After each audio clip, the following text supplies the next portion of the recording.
Game 3 of a 6-game series between the Fort Myers Mighty Mussels and the Daytona Tortugas, live from the Minnesota Twin Spring Training Complex.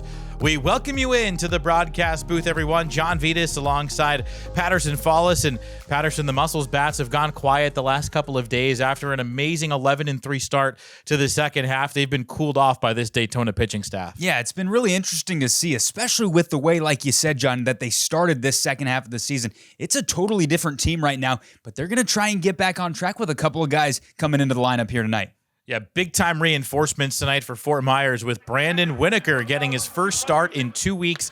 He's been nursing an elbow issue caused by a slew of hit-by-pitches in the same spot, but he'll be at shortstop tonight for the Mussels.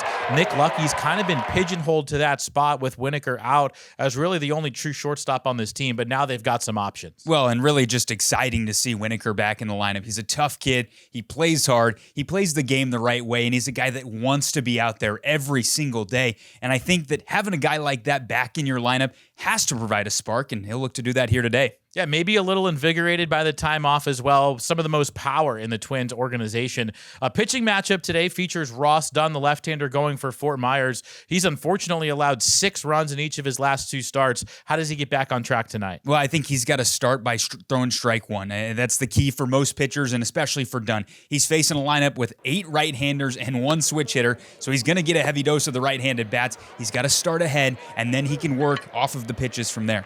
And it's the young right-hander Ben Broody going tonight for Daytona. Yeah, Broody was actually committed to South Florida before bypassing that commitment to come down here and join the Reds organization. He was drafted in the 11th round in 2022. He's got about 50 innings pitched this season, and he's a guy that works off of mainly the fastball and the slider. He's been pretty effective in a variety of different roles here for the Tortugas, coming out of the bullpen a little bit, getting his 9th start here tonight. So he's a guy that probably won't go any more than 3 or 4 innings. We'll have to see how he attacks this Fort Myers lineup here this evening. So it's Broody versus Dunn in Game 3 of the series. Mussels looking for their first win at home this week. While we have a moment, let's check in with Hannah Jo Groves, who has today's Down on the Farm report. Thanks, guys. First off, in the Saints game versus the Louisville Bats, Maddox Houghton recorded his first AAA hit on a sharp single to center, a base hit that led to a run for St. Paul. Another first that came later in that game was a AAA home run from Peyton Eales, who crushed one out to center, going 411 feet with an exit velo of 99 miles per hour. Moving to the guys on the Wichita Wind Surge, Kyle Jones started on the mound, put in 4 innings of work, allowing 2 hits, 1 earned run, no walks, and struck out 3.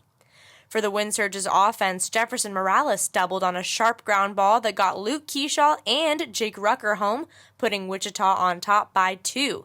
Speaking of Luke Keyshaw, he sealed a 6-3 win against the Springfield Cardinals in the top of the 8th with a 2 RBI single lined to center.